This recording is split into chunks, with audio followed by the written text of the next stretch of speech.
आज क्या होगा, पूरा पाकिस्तान ये सवाल एक दूसरे से पूछ रहा है और जवाब देने वाले भी उल्टा ये पूछ रहे हैं कि आज क्या होगा। तो आज जो सबसे बड़ा सवाल है पाकिस्तान में वो है आज क्या होगा, पंजाब असम्बली का क्या बनेगा, चौधरी परवेज़ इलाही साहब चीफ मिनिस्टर रहेंगे या नहीं रहेंगे। गो अब चंद घंटों की गेम रह गई है, लेकिन इसके बावजूद जो कुछ होगा आज वो मैं सिनेरियो आपके सामने रखता हूँ। वैसे तो अल्लाह ताला बेहतर जानता है, हो सकता है बाजी पलट जाए और जो हमारा तबसरा है और जो हमारा तजिया है उससे बिल्कुल उलट चीज़ें हो जाएं। लेकिन जो अभी गेम हमारे सामने है उसको जहन में रखते हुए कुछ चीज़ें आपके सामने रखी जा सकती हैं, कुछ हकाइक हैं जिसे हम बयान कर सकते हैं।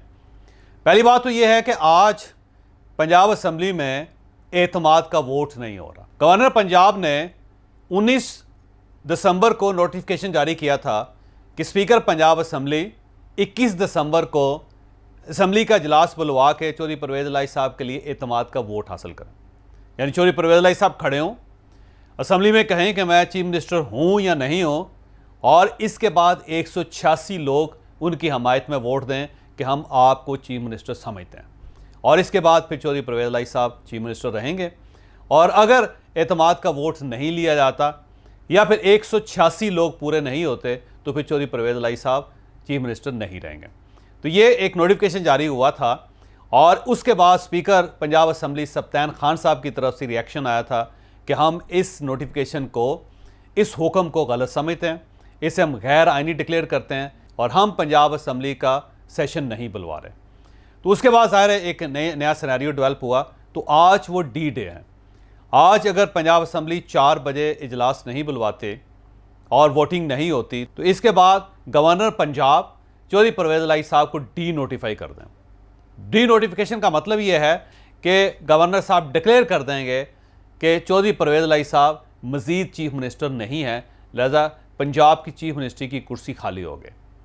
अब उसके बाद क्या होगा? उसके बाद वफाकी गवर्नमेंट फौरी तौर पे चीफ मिनिस्टर के ऑफिस को और चीफ मिनिस्टर के हाउस को सील कर देंगे, बंद कर देंगे, जिसका अंदिया राना सनाउल्लाह साहब ने दिया था। राना सनाउल्लाह साहब ने क्या कहा था आप वो भी मुलाहिजा कर लें।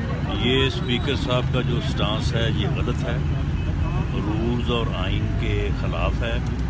गवर्नर जो है वो इजलास बुला सकता है, और अगर कल 4 बजे इजलास न हुआ और चीफ मिनिस्टर ने एतमाद का वोट ना लिया तो he will cease to be in the office of chief minister. वो चीफ मिनिस्टर नहीं रहेंगे अगर कल 4 बजे के इजलास में इजलास मुनक्कद नहीं होता या इजलास मुनक्कद होता है तो वोट ऑफ कॉन्फिडेंस नहीं देते। अब राना सनाउल्लाह साहब की गुफ्तगू अगर ज़हन में रखा जाए तो आज शाम तक चीफ मिनिस्टर हाउस और चीफ मिनिस्टर ऑफिस दोनों को सील हो जाना चाहिए, और इसके बाद चौधरी परवेज़ इलाही साहब को चीफ मिनिस्टर नहीं रहना चाहिए। तो जब चीफ मिनिस्टर नहीं रहेंगे, डी नोटिफाई कर दिया जाएगा, तो चौधरी परवेज़ इलाही साहब क्या करेंगे? चौधरी परवेज़ इलाही साहब फौरी तौर पे हाई कोर्ट से रुजू करेंगे, लिहाजा वो लाहौर हाई कोर्ट जाएंगे और जो गवर्नर साहब का जो हुक्म है उसको चैलेंज कर दें। वो ये कहेंगे कि ये गैर आइनी है, गैर कानूनी है और मुझे चीफ मिनिस्ट्री की सीट पे दोबारा बहाल किया जाए और जो गवर्नर साहब का हुक्म है उसे सस्पेंड किया जाए।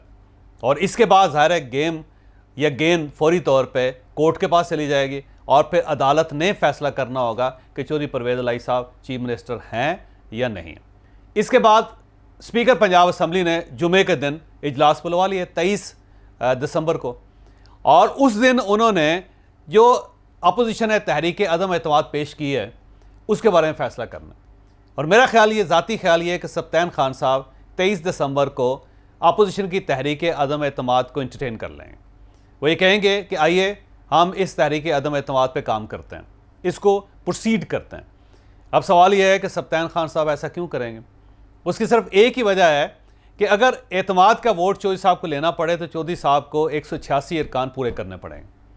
लेकिन अगर तहरीक अदम एतमाद को स्पीकर साहब इंटरटेन करते हैं तो फिर अपोजिशन ने 186 अरकान पूरे करना है। तो अब ज़ाहिर है अपोजिशन के पास तो 186 लोग नहीं होंगे, तो वहाँ पे फिर तहरीक अदम एतमाद कामयाब नहीं हो सकेगी। तो उसके बाद जब स्पीकर पंजाब असम्बली तहरीक अदम एतमाद को कबूल कर लेंगे और उसके बाद कहेंगे अपोजिशन को आइए आप 186 अरकान लेकर आएँ, तो ज़ाहिर है अपोजिशन इस लेवल पे नहीं है, अपोजिशन इस मूड में भी नहीं है और वो इस हैसियत में भी नहीं है कि वो 186 लोग पूरे कर सके, तो वो फौरी तौर पे वो भी अदालत जाएं और अदालत जाके ये चैलेंज करेंगे कि स्पीकर साहब ने ये कैसे हुक्म दे दिया कि आप 186 अरकान लेकर पंजाब असम्बली आएँ, क्योंकि हम तो चौधरी परवेज़ इलाही साहब को चीफ मिनिस्टर अब मानते ही नहीं हैं। वो तो गवर्नर साहब उनको सस्पेंड कर चुके हैं, उनको डी नोटिफाई कर चुके हैं। लिहाजा जब चौधरी परवेज़ इलाही साहब चीफ मिनिस्टर हैं ही नहीं, तो अब फिर तहरीक अदम एतमाद का कोई फ़ायदा नहीं, हम तहरीक अदम एतमाद वापस लेते हैं। तो इसके बाद वो दूसरा इशू होगा जो लाहौर हाई कोर्ट चला जाएगा। लिहाजा इसके बाद फ़ैसला जो भी हो वो लाहौर हाई कोर्ट नहीं करना होगा। अब बड़ी दिलचस्प बात है कि चीफ मिनिस्ट्री जो है वो सियासतदानों का काम है, फ़ैसला सियासतदानों के पास है, और चीफ मिनिस्टर का जो डिक्लेरेशन है वो पंजाब असम्बली करती है। लेकिन अब ये फ़ैसला लाहौर हाई कोर्ट करेगी कि चौधरी परवेज़ इलाही साहब हैं या चौधरी परवेज़ इलाही साहब नहीं। तो ये एक सिनेरियो है जो ज़ाहिर है आज शाम तक चीज़ें क्लियर हो जाएंगी और आपके सामने आ जाएगा। यहाँ पे एक कुछ जादूगर भी हैं जो इस वक्त लाहौर के अंदर बहुत कार फरमा हैं, बहुत मेहनत कर रहे हैं। वो 4 लोग हैं। चौधरी शुजात साहब हैं। अब चौधरी शुजात साहब की अपनी एक गेम है। चौधरी शुजात साहब ये चाहते हैं कि चीफ मिनिस्ट्री काफ लीग के पास ही रहनी चाहिए, और वो इस मामले में जोड़ तोड़ कर रहे हैं। वो आसिफ अली जरदारी साहब से बात कर रहे हैं, वो मियां नवाज शरीफ साहब से बात कर रहे हैं, वो अपने काफ लीग के जो अरकान MPs हैं उनके साथ बात कर रहे हैं। तो एक तरफ चौधरी शुजात साहब हैं, उनका एक फार्मूला है, वो ये चाहते हैं कि या तो चीफ मिनिस्ट्री काफ लीग को मिल जाए और वो 10 अरकान 10 MPs जो हैं उनको तोड़ के अपने साथ शामिल करके PDM को दे देते हैं।